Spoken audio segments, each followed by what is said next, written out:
After I called my mom, I went for a walk, and as I did, a shooting star fell across the sky, east to west.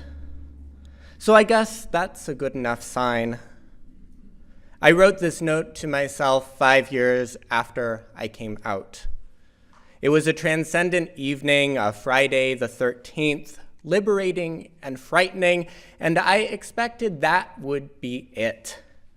I would be out, a new person reborn and never looking back. But that night turned out to be the beginning of my own emergence rather than the end. Along the way, there have been a lot of rediscoveries and reevaluations, both coming out and going back in.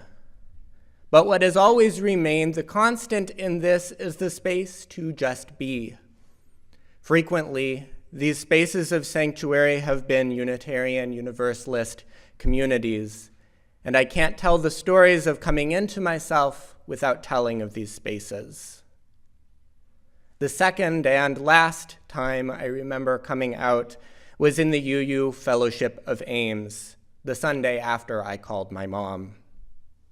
On that Sunday, a seminarian visiting our congregation told his own story of growing into his identity as a gay religious man. Even though I said nothing to him at the time, I felt incredibly seen and validated. When I came out to the young adults group afterwards, I felt seen and validated. At the time, I came out as gay, but really this was a simplified version of a truth much harder to grasp.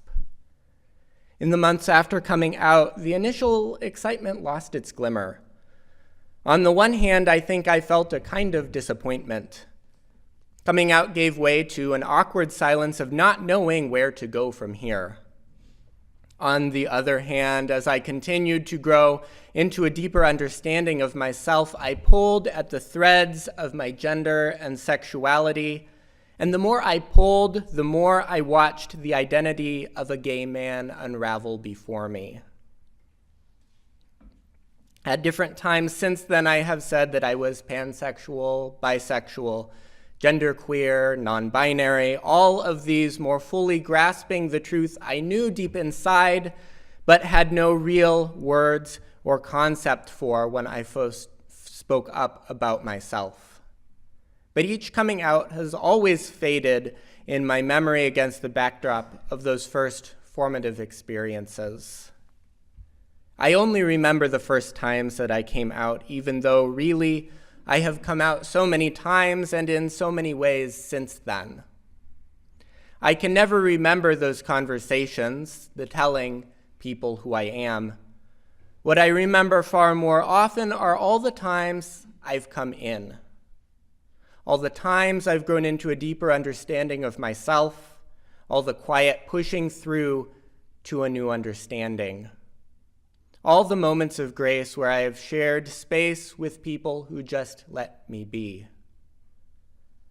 There hasn't been any momentous coming out as I've continued to unwind the threads of my own gender. How do you come out if you don't know what you're coming into? Because of this long, slow unwinding, the more I recognized my transness, the more my appreciation for the process of coming out shrank. Declaring my transness has often been far more complicated, marked with an abundance of educating others that I have never had to do when people have seen me as a gay man. If I tell you who I am, how will you know what I mean?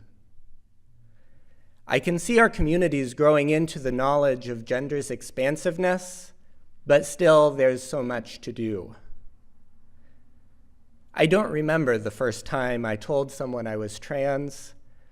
I don't remember the second time either, but I remember so many of the times of the spaces where I could be trans and comfortable, seen, and loved.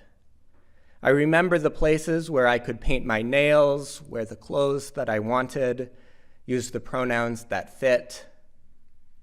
These places are few and far between, something I've become painfully aware of after graduating college and moving home to southern Iowa. But my senior year, I painted my nails, I wore long hair and skirts and non-binary pronouns, and slowly I took all of these things off again when I moved back home, far away from all of the places I had found myself in the last couple of years. My emergence hasn't been some linear growth, a blossoming, so much as it has been a crashing wave dragging the rocks back and forth. This church has been one of the places where I've been able to take sanctuary as an openly trans person. It's a place where I could be trans long before saying anything about it. This is a place where, by the grace of the people around me, I can grow back into myself in beloved community. And by way of contrast, it shows me how hard and fraught our practices of coming out really are. In a recent reflection for the UUA, Minister Sarah Green challenges us to rethink the fundamental role of coming out. She writes, "What if everyone were encouraged and given the space to interrogate their desires for themselves without the need for performance of any of it? What if our work is to dare to come out to ourselves? What if we spend more time imagining our best lives? What does it look like? Who's around? What are we doing?" What she points to here is not the importance of coming out to ourselves, not only that, but also the importance of holding the space for each other to do so also. As I have encountered in my own life, it's not enough to come out of the closet if there's nowhere to come into. In a 2013 article for The Atlantic, Preston Mitchum noted that for many, the benefits of coming out are complicated by class, racialized identity, and gender.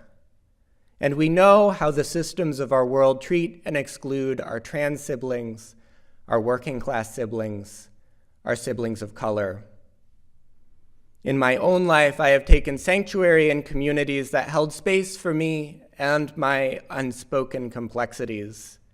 How precious are those spaces where we can truly and genuinely be. That's where our role as a spiritual community of sanctuary begins. At the very least, this is where it begins. To hold and build space for each other to come into ourselves, our genders, our lovings, our longings more fully. What respite do we offer the wayfaring stranger? What can we offer the person who needs the space to be in a world that so often erases our being?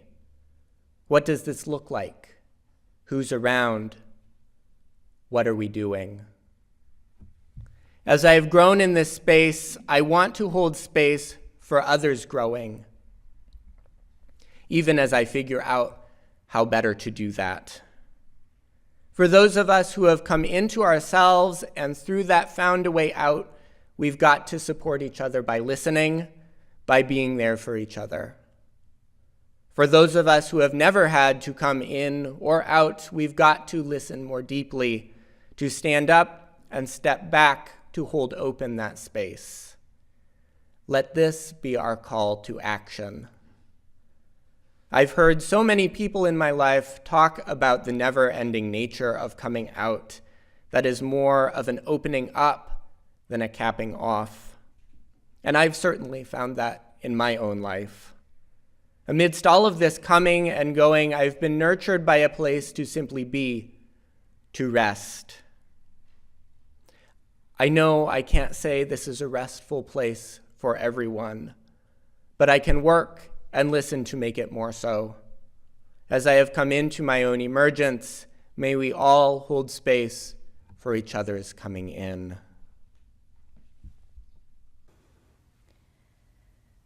I don't have a gender or sexuality coming out story. My scariest coming out was when I needed to tell people I decided to become a Unitarian minister. Like Reverend Amy Morgenstern says, people don't know what we are.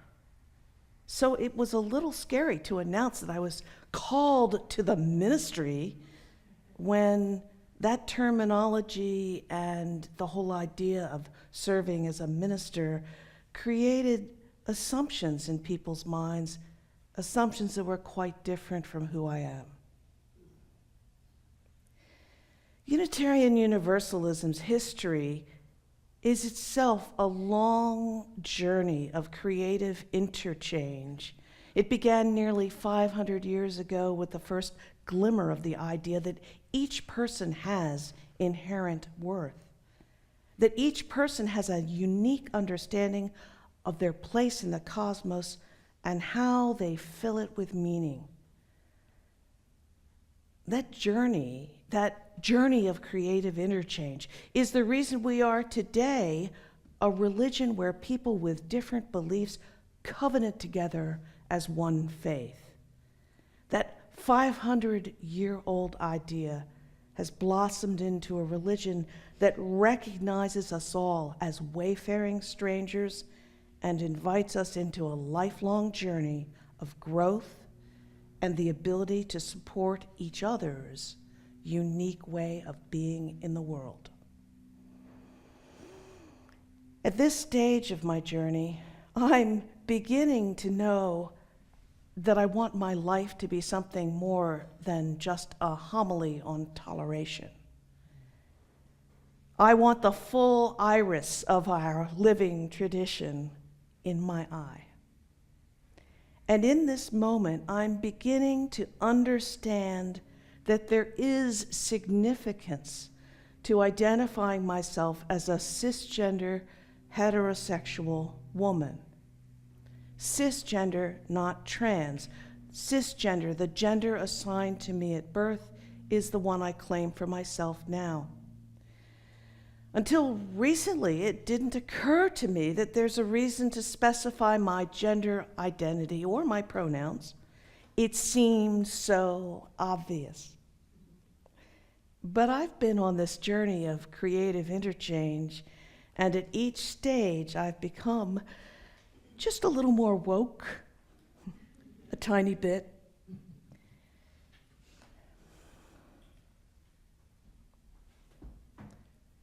One little vignette from that journey. It was 20 years ago, nearly 20 years ago.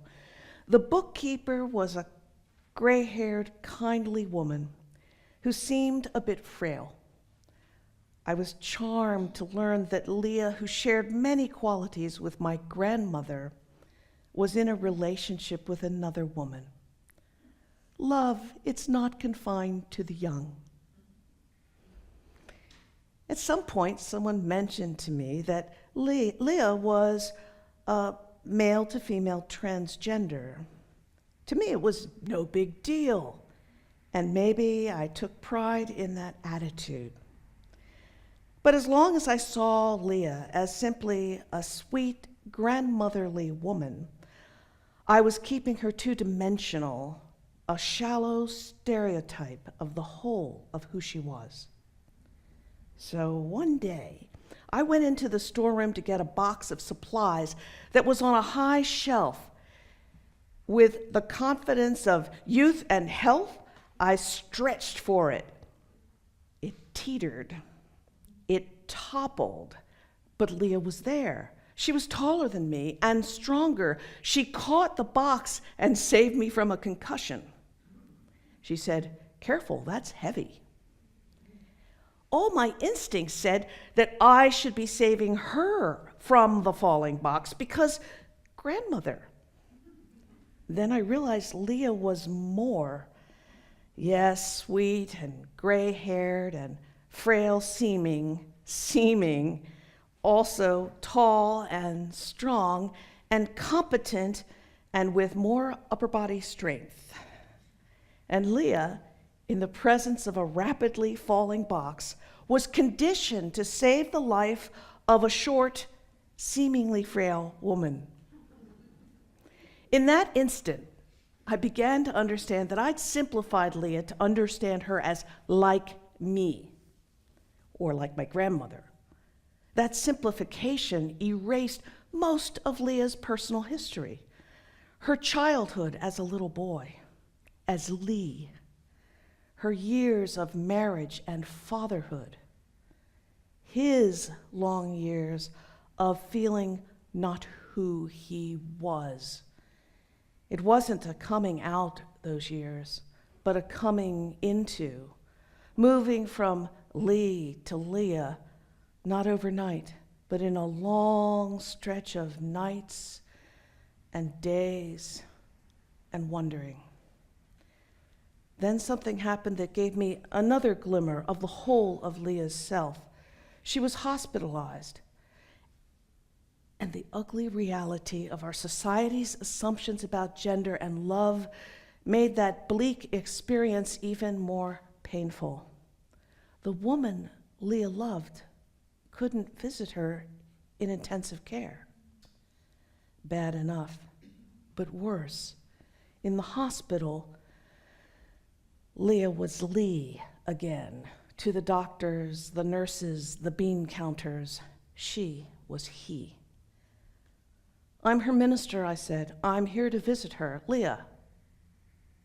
Lee. The hospital institutionalized the gender assigned to Leah at birth.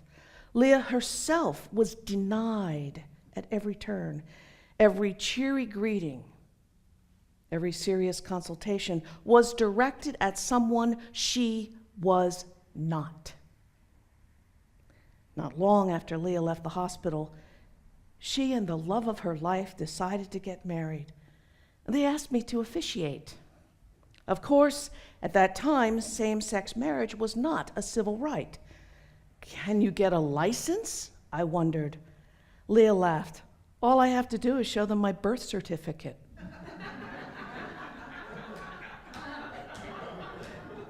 The irony, another institution, another bureaucracy, still the same old gender assigned at birth, and this time it worked in her favor. Still painful, though. Life is complex. Everyone's life is complex. We're multifaceted beings of impulse and love and connection, hopes, longings, and failed dreams. None of us is a stereotype. And some of us need allies more than others. Being an ally means more than acceptance, more than toleration. Being an ally means being willing not to simply stereotype or attribute or assume. It means knowing that someone else's appearance doesn't tell us all we need to know. When I say that my pronouns are she, her, and hers, I'm saying that I don't expect people to make assumptions about my gender. This is a signal. It's the signal of an ally, a signal that says, I'll try. I'll try not to assume, to stereotype. I'll try to see more than the outside of strangers I pass in the street. I'll try to see the true self of all the wayfarers who enter the sanctuary of this community. I'll try, as best I can, not to falter on my journey of love and understanding. I'll try to live into my identity as a Unitarian Universalist. We are all wayfaring strangers, gathered for each other.